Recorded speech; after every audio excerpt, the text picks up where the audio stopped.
Em las últimas semanas, nós hemos estado falando acerca de Davi, o rei Davi. Hemos estado falando de muito de seu heroísmo. Se você não compreende o que eu estou falando, por favor, senta-se com liberdade de poder levantar sua mão e perguntar. Amém?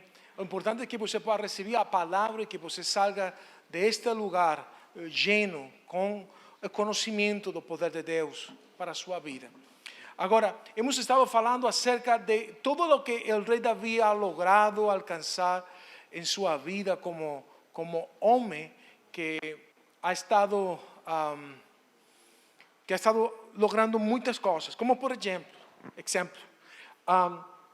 ele foi o único rei que pudo trazer em união al reino de Israel com o reino de Judá.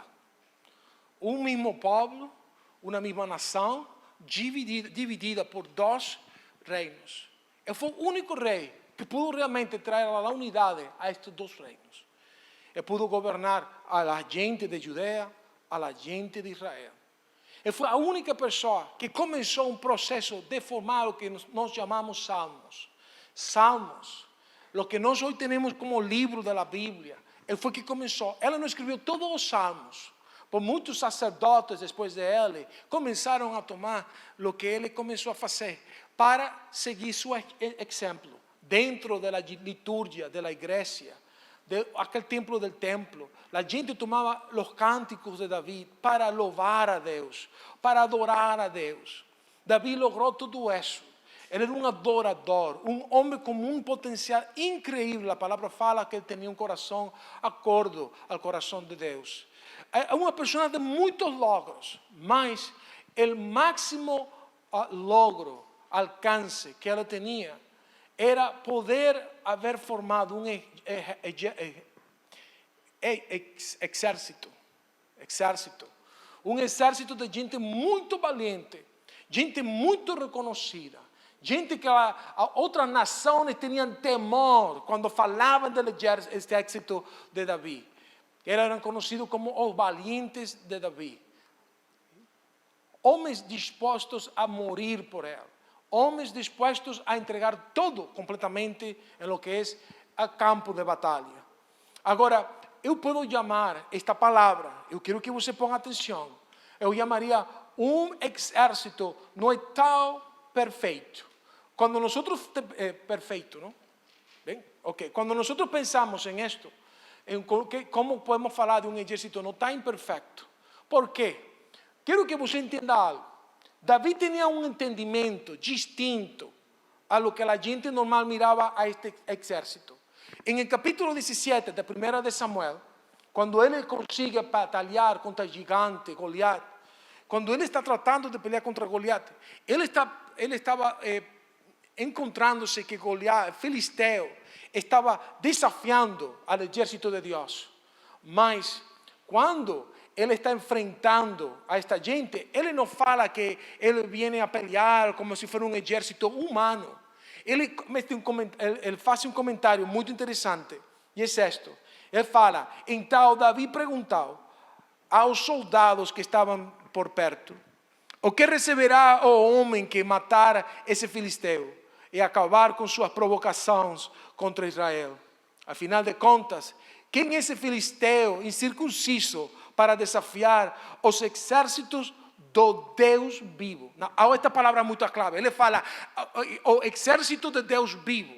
Ele reconhecia, ele compreendia que eles estavam sendo o exército de Deus, não o exército do mundo, não simplesmente um exército que estava batalhando com coisas humanas. Quando ele vai pelear contra Goliat, ele ia pelear contra Goliat pensando que ele era parte da representação de Deus. Muita gente tem que compreender isso, porque o exército de Davi é um paralelo entre o que é o exército de Davi e a igreja. A igreja é muito parecida ao exército de Davi. Quando ele vai enfrentar, ele sabia que esse é o exército de Davi. Como você vê, ou como você interpreta quem é você, isso vai afetar a maneira em que você interatua com seu mundo, seu contexto. Se você não acredita que a igreja pertence a Deus, e você está em dúvida, você não está completamente afirmando de que Deus está, é o Senhor ou a igreja, você vai ter problemas em sua maneira de interactuar com o mundo. Mas se você acredita, como Davi, que estes exércitos de Deus vivo, você vai pelear, vai batalhar a batalha, vai ir à batalha confiado em Deus, porque você está representando a Deus. Agora, se você quizá pode ser, I'm sorry, it went in English, Spanish, foi em português, em inglês, em espanhol, todo confundido. Agora, quando nós vemos em Apocalipse, quando a palavra fala de Jesus como uma pessoa que vai à batalha, fala o seguinte, fala juntos, guerrear contra o Cordeiro, mas o Cordeiro os derrotará, pois é o Senhor dos senhores, é Rei dos reis. E com Ele estará os seus chamados, escolhidos e fiéis. Porque está falando de escolhido, está falando de nós como igreja. E Ele está falando que vai batalhar, Ele vai ir à guerra contra aqueles que estão contra Ele. E nós somos parte desse exército. Paralelo com o que está acontecendo com o exército de Davi, como igreja, como exército de Deus. Agora, este exército era muito reconhecido. Eles não somente eram reconhecidos por ser parte de Davi como rei, mas por suas ações, por a maneira em que eles iam a pelear, a guerra, a batalhar. Eu vou necessitar a ajuda de alguém que pueda ler, para que eu pueda avançar muito mais fluido, porque vai ser difícil. Eu não sei se o pastor me pode ajudar, pastor Enéas. Me ajuda a ler. Há bom microfone, isso. Ok. Me ajuda a ler. Eu quero que você ponga muita atenção a esta história, ok? E pueda ver como esta história fala do exército de Davi. De esse exército que era muito conhecido, muito famoso. Ok? 2 Samuel 23, 8 a 10. Estes são os nomes dos guerreiros mais valentes de Davi.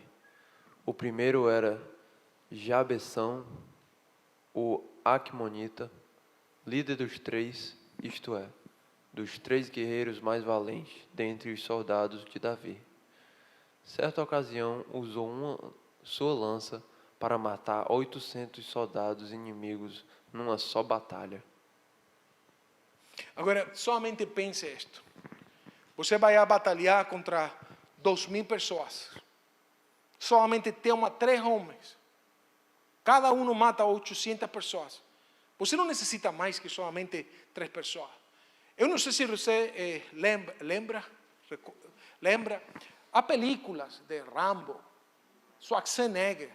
Eles iam a batalhar milhares de gente e uma só pessoa matando todo um exército. As balas não tocavam a eles. É como uma ideia parecida ao que a palavra está falando. 800 pessoas contra um só homem, com sua espada, matando a 800 pessoas, um só. Você não necessita muito de um exército. Eu conosco uma película que se chama 300, que fala história verdadeira que aconteceu na época quando os gregos, que se chama Los Espartanos. 300 fala de 300 guerreiros. A história desta gente é muito interessante, porque eles, do momento que eles estavam, que tinham nascido como bebês, eles eram formados toda a sua vida para formar-se como guerreiros. A história conta que quando estavam bebês, eram postos em um acantilado, em um abismo, e ponia ao bebê, molestava. Se o bebê chorava, soltava e matava. Se o bebê quedava tranquilo e não chorava, eles levantavam, eles desenvolviam como um guerreiro. Isso é verdade, isso acontecia com esta gente. Se você vê a película é completamente ficção. Toda a película é mentira. Mas a história desta gente era verdade. Um povo muito reconhecido por ser guerreiro, por gente de batalha. Agora, os guerreiros de Davi começam com 400 pessoas, não com 300 pessoas. Logo, mais adelante, chega a ter 800 pessoas, parecido a la gente que este solo homem havia matado. Eu quero que você veja todo o reconhecimento que eles tinham. Por exemplo, fala em 2 de Samuel, Abraão. O segundo era Eleazar, filho de Dodó, descendente de Aoi. Ele era um dos 3 guerreiros que estavam com Davi quando enfrentaram os filisteus, depois que todo o exército israelita havia recuado. Ahora, Eleazar era un hombre muy clave.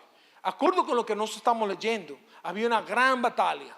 Toda la gente de Israel estaba atemorizada porque el ejército que ellos estaban confrontando era tan fuerte que ellos abandonaron completamente todo. Solamente David quedó.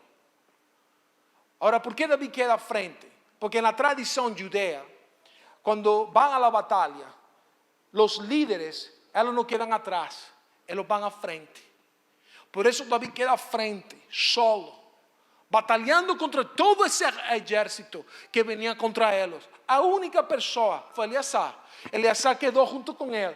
Quizás, estoy especulando, miró a David y solamente con mirarse a batallar. La gente pensó, o nos rendimos, llegamos al fin. Mas ele falou, no llegamos a un final, hay que quedarse firme. Y la palabra fala esto. Eleazar matou filisteo hasta que, ahora eu quero que você tenha esto presente, hasta que, wow, mire lo que fala la palabra, hasta que sua mão ficou cansada demais para levantar a espada. Outra versão fala que sua mão quedou glue, pegada. Glue. Como fala em português glue? Colada. Quedou colada na espada. Pensem eles. Essa pessoa estava batalhando. Eu posso pregar todo dia somente com essa porção. Porque a palavra de Deus é sempre usada ou se usa simbolicamente como espada. Pense. O que significa quando você toma a palavra como uma arma para batalhar ao mundo, os pensamentos de Satanás, os sentimentos dentro de seu coração, toda coisa que o inimigo vem a trazer contra a sua vida, e você usa a espada de Deus, a palavra, contra todo isso. Aun quando a gente abandona a palavra, você queda firme contra o inimigo, batalhando com a palavra de Deus, todo pensamento, toda coisa contrária. Eu posso pregar todo dia somente com isso. Mas o que chama a minha atenção é que você pode estar fatigado, você pode estar completamente sem poder levantar a espada, cansado. Quando a gente queria soltar, estava colada a espada à sua vida. Há gente que hoje em dia está colado pelo celular. Não logra a maneira de que possa sair. Todo sale, menos o celular. Não? Que lindo seria que todo mundo pueda tener a palabra de Dios en su mano. Que pueda comprender que no importa qué batalla você está enfrentando, a palabra de Dios no pueda fallar. Tuvieron que ayudar para soltar a palabra. Qué guerrero, qué hombre de Dios. La palabra fala, puede leer, Abraham.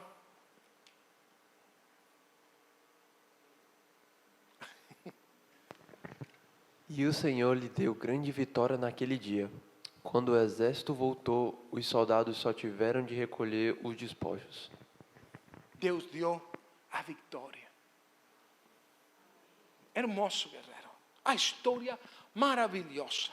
Agora, por essa razão, a gente admirava muito os homens valentes de Davi, os guerreiros de Davi, os poderosos guerreiros de Davi. Todo mundo admirava. Mas eu não posso falar de eles com tanto glória, sem poder falar da história. A glória sem a história não faz justiça. Nós temos que entender que antes que eles fossem homens de guerra, homens de batalha, eles não eram nada. Literalmente não eram nada. Agora, como um homem, como Davi, rei, ou chamado para fazer rei, vai aceitar a todos estes homens que são o mais baixo do mundo? Well, é bom? Eu quero que você pueda ler comigo. Davi, pode ler somente o que está em amarillo. Davi fugiu de Gate e se escondeu na caverna de Adulão. A caverna de Adulão. A caverna de Adulão es un lugar chave, un lugar muy importante. ¿Por qué? Porque a Caverna de Adulão é o lugar mais vago, mais desmoralizante que había tenido David. En un tiempo, David había sido reconocido por todo el mundo en su pueblo como israelita. Él había ganado muchas batallas, había matado al gigante Goliat. Ahora venía un tiempo de mucha bendición. Él había casado con la filha del rey Saúl. Él había tenido la excepción de pagar impuestos por haber ganado con todo eso. Su familia había sido reconocida por todos los logros de David. Agora, Davi é inimigo de Saúl. Saúl odia. Saúl tiene tanto ódio contra Davi que ele quer matar. Toda pessoa que ajudava a Davi, ela matava.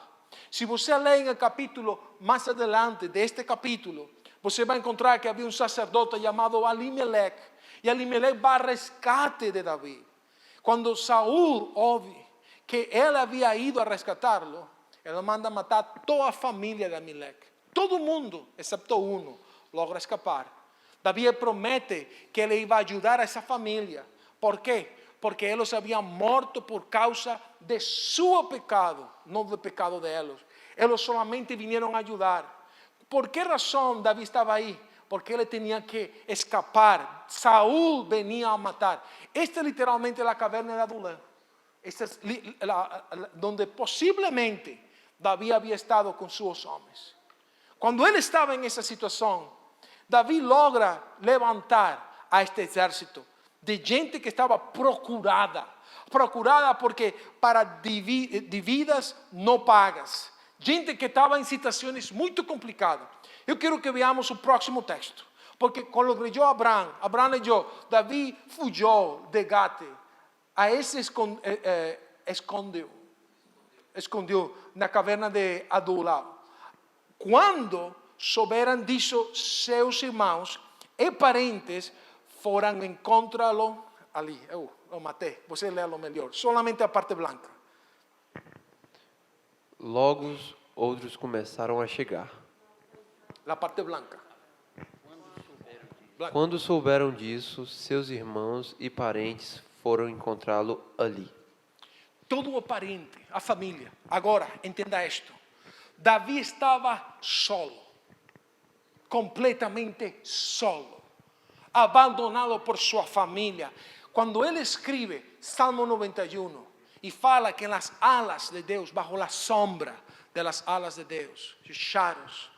Quando nós leemos vários salmos que falam acerca de que ele resgatou del ódio, de la desesperação. Ele escreveu todos esses salmos basado em este momento, quando ele estava na caverna. Quando uno está em lo mais baixo, que você se sente solo, abandonado.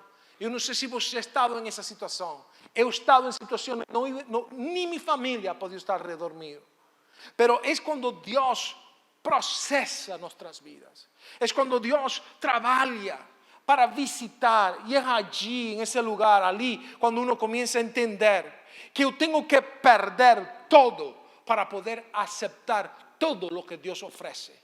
Se eu não solto todo, Deus não pode llenar minha vida completamente. Eu tenho que vaciar-me para poder ser lleno de Deus. Se em meu coração eu tenho coisas que estão tomando o lugar de Deus, eu não vou poder aceitar lo novo que Deus está trayendo a minha vida. Lo pior que pode passar em uma vida é estar muito lleno, pero vazio de Deus. Mas há gente que acredita que quando a situação na vida traz problemas, dificuldades, a gente acredita que Deus abandonou. Não, lo mais hermoso que pode acontecer, lo mais lindo que pode acontecer, é que debaixo de lo pior, Deus venga e encontre nossas vidas. Porque em esse momento, quando Ele fale com nós para seguir, para fazer algo, eu não vou ter nenhum tipo de excusa para dizer, não, Senhor. Agora que eu estou claro que eu não tenho nada, lo que venga eu vou aceitar. Agora, ela leu na parte sul que fala, logo, outros começaram a chegar. Outros. Gente que eu nunca aceptaria para que fueran parte de mi exército. Gente que no tenía la capacidad. Você puede leer lo que está en amarillo después del azul. Pessoas aflitas, endividadas e descontentes. ¿Puede repetir eso conmigo? Personas aflitas, endividadas. ¿Quién quiere gente así? La gente que estaba viniendo no era gente boa. Gente para trabalhar. Solamente imagine que você vá a uma corte com um juízo e você tem um advogado ao lado suyo e você pergunta ao advogado: quantas outras cortes você ha ganado? Nenhuma. Nenhuma. E quanta experiência tem? Não, este é o meu primeiro caso, você.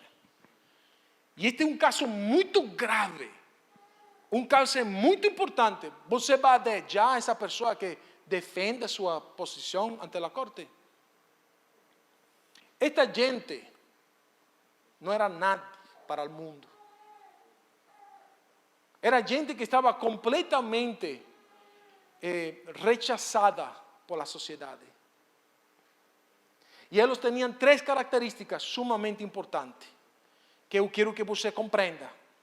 A primeira característica é que estavam aflitas. E aflitas, quando nós pensamos em português, significa que estavam em problemas, que eram gente que tinha muitas situações complicadas, que estavam endividadas, que estavam em descontentes. Correto? Deus não está buscando gente perfeita. Assim como ele estava disposto a aceitar todo o céu, porque melhor é estar com alguém que estar solo em uma batalha. Porque como não tinha nada, eles eram perfeitos. Mire o que a palavra fala no livro de Tiago. Você pode ler comigo, por favor? Oh, perdão. Agora sim. Ouçam, meus amados irmãos, não foi Deus que escolheu os pobres deste mundo para serem ricos na fé? Não são eles os herdeiros do reino prometido, aqueles que o amam? Acabamos de ler que Deus toma aquilo que o mundo rechaza, o pobre, para avergonhar o mundo. A Deus não importa a característica que você pueda trazer, seu talento, sua inteligência. A Deus não importa nada disso. A característica desta gente era completamente vergonhosa. Gente com aflitos, gente com endividadas, gente com descontentes. Eu quero que você compreenda o que significa essa palavra de aflitas. Porque está relacionada a deudas, está relacionada a estar endividadas. Agora, em hebreu, a palavra é matsuki. E quando nós falamos de matsuki, é estar em perigo. Gente que estava em perigo. Tem 4 coisas. A primeira, sofrimento psicológico. Quando a gente está em problema, está tendo problema com aqui na mente. Uma batalha de sofrimento. Esse sofrimento vai trazer um estado de adversidade, que vai sentir que está em perigo, aflição, por suas necessidades. Mas a terceira chama muito a atenção, porque você pode ter sofrimento psicológico, mas o sofrimento psicológico também traz dor física extrema. Quantas vezes você está na cama, batalhando em sua mente, e você sente que seu corpo está mal? Dolor de cabeça, dolor de espalda. Esta gente estava completamente com dor. Outra coisa que a quarta coisa que manifesta era que a gente estava nessa situação porque eles haviam perdido completamente todo. Eles haviam sido apresados e possuídos de bens como garantia para o pagamento. Em outras palavras, eles estavam física, espiritual e financeiro quebrados. Não tinham nada. Essa é a posição que Deus necessita para poder apresentar seu propósito em nós. Para poder convertir-nos em parte do exército de Deus. Quem são essas pessoas que vão ser parte? Aqueles que estão em aflitas ou com o rei Saúl. ¿Por quê? David era o enemigo de Saúl, declarado.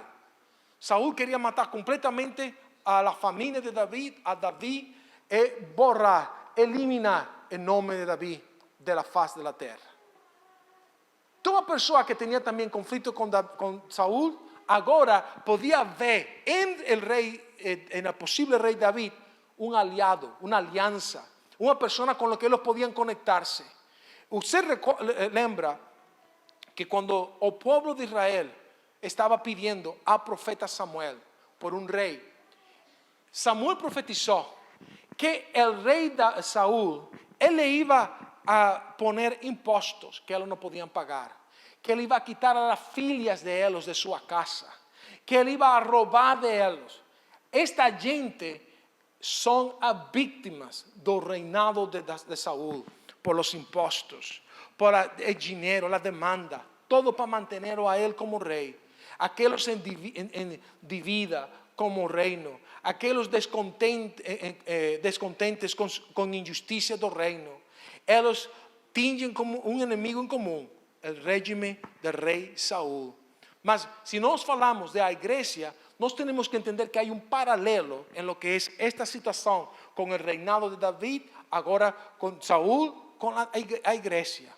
Porque la iglesia tienen que entender que para ser parte de la iglesia, ser parte del ejército de David, así también para ser parte del ejército de Jesús, no tenemos ningún tipo de característica, no tenemos que tener ningún tipo de don, de talento. No necesitamos solamente sino que ser gente dispuesta a ir. Cuando David estaba en la caverna, lo único que permitió que él pudiera levantar ese ejército era que él estaba dispuesto a recibir a todo hombre que venía atribulado, cargado, con afleitas, con divida, con descontentez, con injusticia. Igual es la iglesia. ¿Quiénes van a ponerlo falando en nuestro contexto? Cuando no falamos en nuestro contexto, ¿quiénes van a venir a la iglesia? Aquellos que están en afleitas con el mundo. El mundo no va a traer paz a la vida de nadie. Falábamos del ejército de David, ahora en nuestra iglesia, en toda iglesia, van a venir gente con divida como pecado, gente que está luchando, batallando con situaciones de su vida personal, aquellos con descontentez con las injusticias del mundo. Yo estoy muy preocupado cuando yo oigo que en la ciudad de Texas un hombre mató a gente por su color, por su raza. La iglesia no puede hablar nada de eso. No falan, la mayoría de la iglesia no fala. Podemos hablar de un mundo, de un sistema que está completamente quebrado. Un sistema que no puede responder. Cuando yo oigo que aquí en California un hombre mató a gente latina porque su ideología era en contra de la gente de nuestro color, porque la gente odia a alguien que no está conforme a su manera de pensar. Eso no puede hacer. Algo está mal, algo está errado. El mundo sabe que algo no está bien.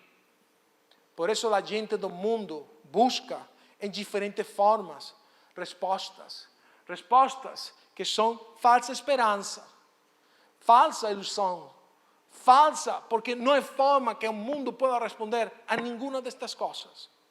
La palabra fala claramente en Romanos 6, 23, pues o salário do pecado é a morte, mas a dádiva de Deus é a vida eterna em Cristo Jesus, nosso Senhor.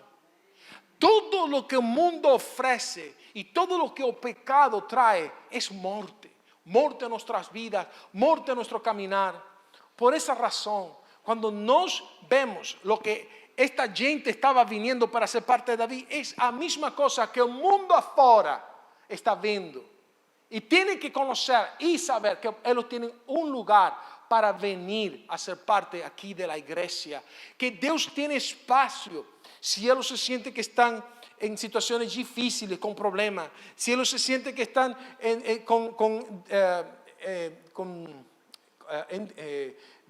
divida, que ellos se sienten con descontento, Deus está chamando a eles para que vengan. Eu quero que podamos ler esto, para que pueda ver lo que eu estou falando de uma maneira mais pura. Este é Jesus falando a todo mundo. Pode ler ao blanco primeiro. Meu Pai me confiou todas essas coisas. Ninguém conhece verdadeiramente o Filho, a não ser o Pai. E ninguém conhece verdadeiramente o Pai, a não ser o Filho, e aqueles a quem o Filho escolhe revelá-lo. Nadie tem acesso à revelação de Deus se não é através de Jesus Cristo. Mas agora, Ele, Jesus mesmo, Ele faz uma invitação aberta para todo mundo. E Ele fala, versículo 28, adelante, todo o que está em amarillo. Venham a mim todos vocês que estão cansados e sobrecarregados, e eu lhes darei descanso. Tomem sobre vocês o meu jugo. Deixem que eu lhes ensine, pois sou manso e humilde de coração, e encontrarão descanso para sua alma, porque o meu jugo é fácil de carregar, e o fardo que lhes dou é leve. Venham a mim. Venham a mim. É um chamado. Assim como Davi estava na caverna, Deus agora está falando com a gente. Venham a mim. Venham. Como a gente que Ele está falando que venga? Gente que está completamente sobrecarregados. Gente que está com problemas. Gente que está mal. Deus não quer que você pense que para poder ser parte da igreja, para poder trabalhar na obra de Deus, tem que ser perfeito. Não pode ser perfeito porque você é parte deste mundo. O mundo é um sistema quebrado. Um mundo que não tem oportunidade. Agora, a igreja deve ser um campo de recrutamento. Um campo de recrutamento para a gente que não é perfeita. Para a gente que necessita conhecer que Deus, através da sangre de Cristo, tem perdão de pecado e que através do poder do Espírito Santo tem poder para mudar qualquer circunstância, qualquer situação, qualquer seu problema que você possa estar vivendo, porque o poder do Espírito Santo é o único que pode cambiar a natureza de alguém que é pecador a alguém que queira convertir-se em um adorador de Deus. Agora, não espere que as pessoas sejam perfeitas. Elas não se vão ver da maneira que nós queremos. A igreja tem que ter a porta aberta. Há como 6 meses, eu estava em downtown, na cidade de Los Angeles. Eu estava pregando na calle, na rua. E quando eu estava pregando na rua, estávamos com um grupo de gente, com música, fazendo tudo muito lindo. E quando eu estava fazendo o chamado, de meio da multitud que estava ouvindo, sale este homem com um mau olor, compreende mau olor? Um olor tão horrível. E eu estava orando por ela, eu estou falando, repite, Senhor Jesus, eu tenho a mão minha, nossa assim, Senhor Jesus. Eu não queria fazer de uma maneira muito aberta, porque não queria avergonhá-lo a ela. Estava, Senhor Jesus, eu certo. Em esse momento, quando eu termino, eu estava chorando, completamente tocado por o poder de Deus. E ele me mira e fala, eu puedo ter um abraço. Eu miro que eu tinha perfume, bem arreglado. Oh Deus... Eu tive que abrir o braço, senão ia recebê-lo. E ela, Grau, obrigado. Oh, eu sinto que Deus ha mudado minha vida. Quando ele estava abraçando, a presença de Deus tocou meu coração. Eu não tinha nenhum mal olor. Não sentia nada. Hermoso. Mas quando ele soltou, todo o dia eu estava... De onde vem? Agora, isso é um desafio. Lo que eu prego a lo que eu vivo. E às vezes nós pregamos, eu quero que a gente venga, vamos abrir as portas. Quando a gente começa a vir do mundo que não é perfeita, imediatamente a mirada, o olor, Se a pessoa está cerca, nós buscamos onde movernos para estar separados. Buscamos nosso próprio espaço. Buscamos a maneira que a gente pueda ser perfeita. A vezes falamos de santidade. E a primeira mensagem é santidade. Mas não pode haver santidade sem antes haver havido salvação. Eu tenho que primeiro ministrar salvação. E logo tenho que ministrar o Espírito Santo. Porque eu, como homem, não tenho nenhum poder de mudar a nadie. Mas se eu ministro, eu falo a palavra e eu permito que o Espírito Santo pueda fazer seu trabalho, a gente será mudada à imagem de Jesus Cristo. Transformada por o poder de Deus, mas não por minhas forças. Não esperamos a igreja gente perfeita. Eu quero que você entenda que isto é um desafio para a igreja. Para que a igreja deve ser um lugar seguro. Muita gente não vem na igreja porque não se sente seguro dentro da igreja. Quando você invita, eu não quero ir, todo mundo me vai julgar, como eu me visto, como eu falo, como eu camino, como me pongo cabelo. Eu não tenho nada disso, não posso falar muito de isso. Mas a gente vai criticar todo o tempo o que você fala. Ora, o desafio é que a igreja seja uma fortaleza, um lugar de refúgio. A palavra fala, você pode ler parte em branca primeiro, por favor, Abraão. Mais tarde, Davi foi para Mispá, em Moabe, e pediu ao rei, por favor, permita que meu pai e minha mãe morem aqui até que eu saiba o que Deus fará comigo. Ok, isto é muito interessante. Davi sabia que Deus havia chamado sua vida para ser rei. Mas chega um momento em sua vida, quando as coisas não acontecem como você quer, que aunque você sepa que você tem um chamado, que você tem um ministério, que você tem todo, porque você está na caverna, você vai a dudar do futuro. Ele fala com o rei de Moabe, ele fala até que eu saiba o que Deus fará comigo. Como que ele não sabia o que Deus vai a fazer com ele? Ele não sabia. Ele tinha palavra, promessas. Mas como Deus vai fazer isso? Eu não sei. Até que eu saiba o que Deus fará comigo. Eu estava nessa situação, onde tudo vai rumbo ao cumprimento da promessa e da profecia de Deus. Mas eu não conosco como Deus vai fazer isso.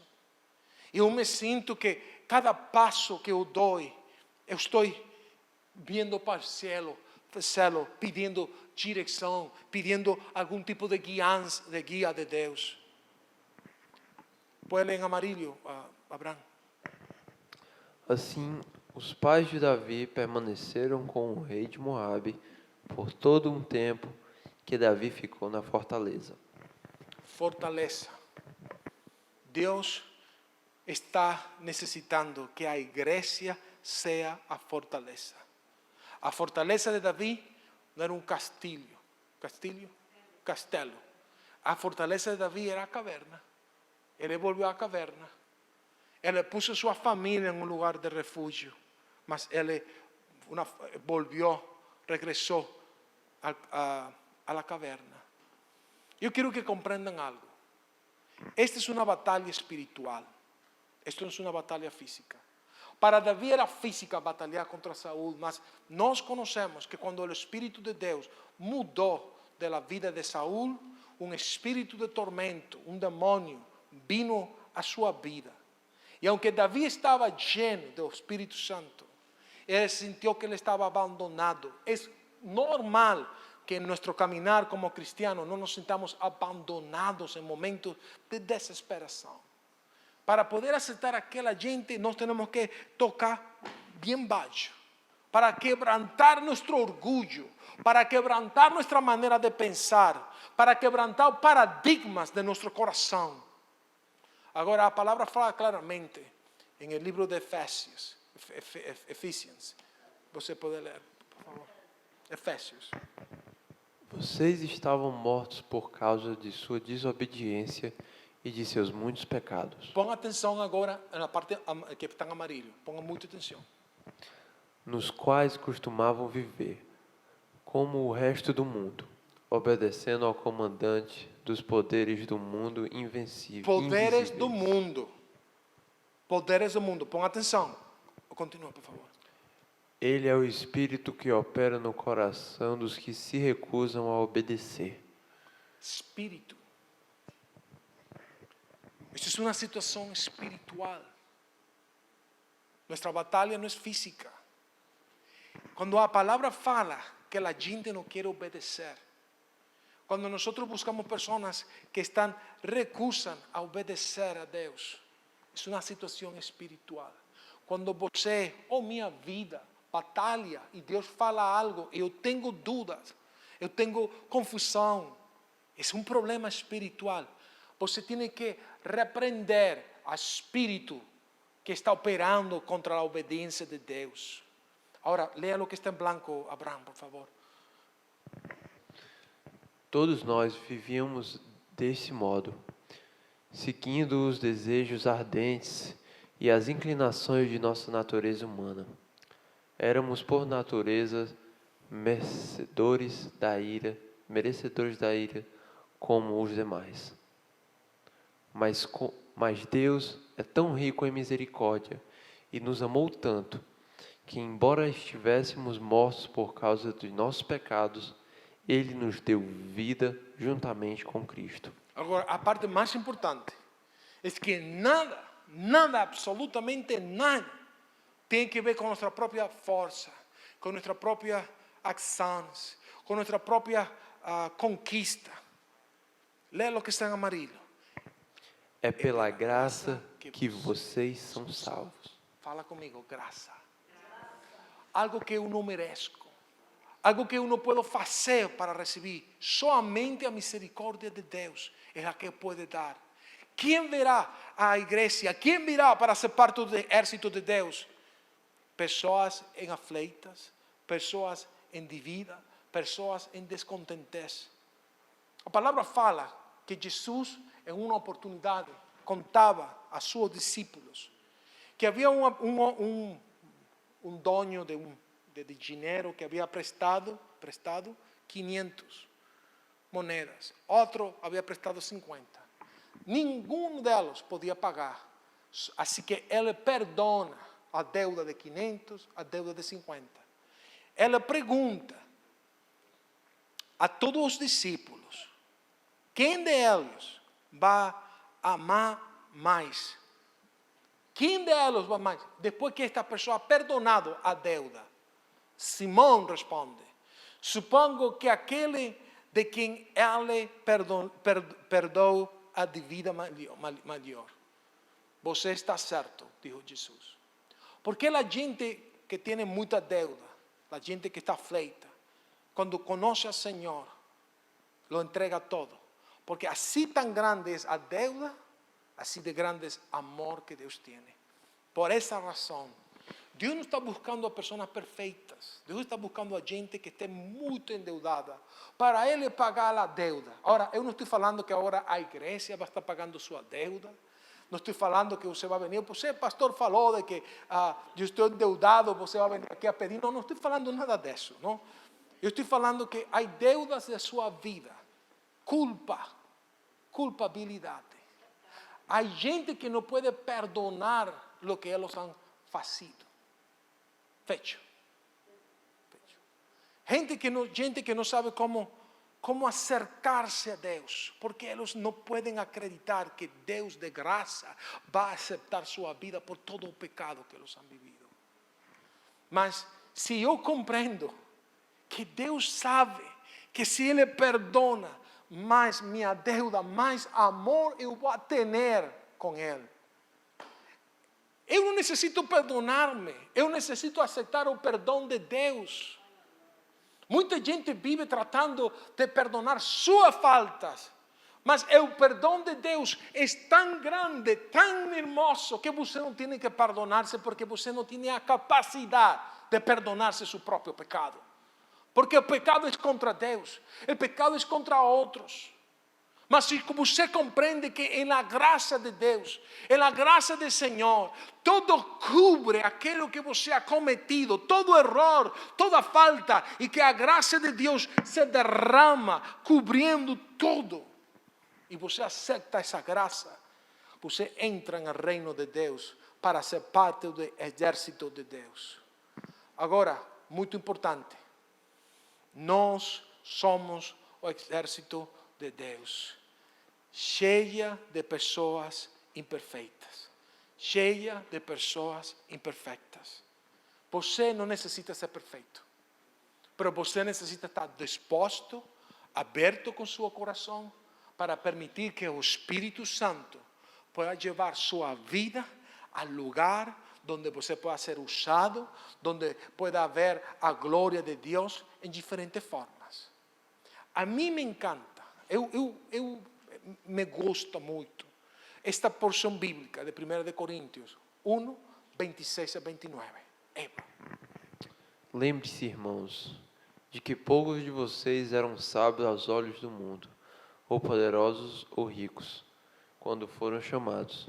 Pelo contrário, Deus escolheu as coisas que o mundo considera loucura para envergonhar os sábios, assim como escolheu as coisas fracas para envergonhar os poderosos. Você tem permisso, licença, para ser feio. Feio? Você pode ser feio, tem licença para ser feio. Você tem licença para ser pobre. Você tem licença para ser imperfeito. Você tem licença para não ser sábio. Muita gente trabalha solamente para demonstrar que tanto conhece, que tanto a gente pode mirar. A Deus não lhe importa nada disso dentro deste exército. Somente que quando venga a batalha, como Eliezer, você tome a espada e você pare firme para batalhar junto a Jesus. Esta história é paralela a lo que estava vivendo David com lo que estamos vivendo agora com Jesus. Mira lo que fala a palavra, versículo 29 a 28 a 29. Deus escolheu as coisas desprezadas pelo mundo, tidas como insignificantes, e as usou para reduzir a nada aquilo que o mundo considera importante. Portanto, ninguém jamais se orgulhe na presença de Deus. Você pode ler essa última porção, versículo 29, por favor, todos juntos. Portanto, ninguém jamais se orgulhe na presença de Deus. Orgulho. Orgulho. Davi não estava buscando gente perfeita ou com orgulho. Deus tampouco está buscando gente perfeita ou com orgulho. Eu quero que compreenda que o chamado da igreja é sair destes 4 muros para ir a buscar afuera. Compreender que há gente que não vai querer vir à igreja porque eles vão sentir que são imperfeitos. Eles vão sentir que a igreja não podem entrar porque a igreja não vai aceitar. Mas isso não é nossa decisão. Essa é a decisão de Deus. E Deus chamou a todos, venham. Aqueles que estão cansados, aqueles que estão quebrantados, quebrados, aqueles que estão em situações difíceis, para que eu pueda dar descanso, para que puedan entender que minha cruz é ligeira. Por essa razão, vamos a trazer os que estão quebrados, pessoas em apuros, em dívidas, em amargura, em descontentamento. Eu quero que você compreenda que não importa se a pessoa você considera que é uma pérdida de tempo. Vaya por eles. Eu estava vendo há 2 noites, em la notícia, como fala notícias? En el jornal, de um capitão de avião de Southwest. Su pai batalhou na batalha, na guerra de Coreia. 50 anos atrás morreu. E ele agora encontraram o corpo. O filho tomou um avião de Southwest, volou a Coreia para trazer o corpo de seu pai aqui aos Estados Unidos. Quando o avião aterrissou, todo o mundo, todo o exército, dando honor ao morto, 50 anos atrás. Esse é realmente o honor de ser parte de um exército. Em Estados Unidos há uma frase que eles falam que nadie queda atrás na batalha. A igreja faz algo completamente distinto. Quando a gente cai, todo mundo vê que está no piso e termina de... para asegurar que a pessoa quede completamente allí, morto. E nadie reconoce que essa pessoa está caída. Quando nós compreendemos que não necessitamos gente perfeita, mas o chamado de Deus não é de destruir aquele que cai, mas de levantar a la pessoa que está caída. De acercar com misericórdia e amor, para poder demonstrar que o amor de Deus não é somente 2 palavras. É difícil abraçar a que apesta. É difícil sentar-se com a gente que nadie quer sentar-se. É difícil poder amar aqueles que as pessoas não aceitam. Mas o chamado de Deus é que você pueda entender, compreender que você é parte deste exército. Quando eu vi isso e vi como a gente estava reconhecendo a este morto, 50 anos. Em minha maneira natural como homem, eu posso pensar, como é possível que a gente vai estar invirtiendo tanto dinheiro, levar um avião hasta Coreia para que possa entrar o corpo morto de uma pessoa? Não, façam enterro allá. Mas eles comentaram, não. Ele é um de nós. Ele necessita ser reconhecido delante de todo mundo por haber dado sua vida em batalha. A igreja tem que reconhecer que aunque você tenha momentos difíceis, Deus não importa se você está aflito, se você está adedivado, se você está em uma situação de descontentez. O que Deus quer é que você tenha seu coração aberto. Que quando você ouve que o exército está aberto às portas para enrolamento, você vaya compreendendo, eu quero ser parte do exército de Deus. Eu quero participar de esto. Deus quer todos, não somente um grupo. Agora eu quero terminar com esta porção bíblica. Porque muita gente han falado comigo, pastor, eu me sinto que, aunque eu entrado à igreja, aunque eu buscado de Deus, eu vivo tantos momentos difíceis. Eu sempre estou em aflitos. Eu sempre estou passando um momento de como fala? Minha mente vem em inglês, debts, descontentamento, pero deuda, dívida, dividida. Separa, dívida. Gente com dívida. E todo mundo está, pastor, como faz? Como? Eu quero que você compreenda algo. É o processo de Deus. Se você aceita o chamado de Jesus, há uma promessa que o Espírito Santo estará com você. Que o Espírito Santo dará fortaleza, mas a palavra não quita que vão haver momentos difíceis. Lembra a Davi como ele falava que ele não sabia o que Deus ia fazer ou como Deus ia acontecer.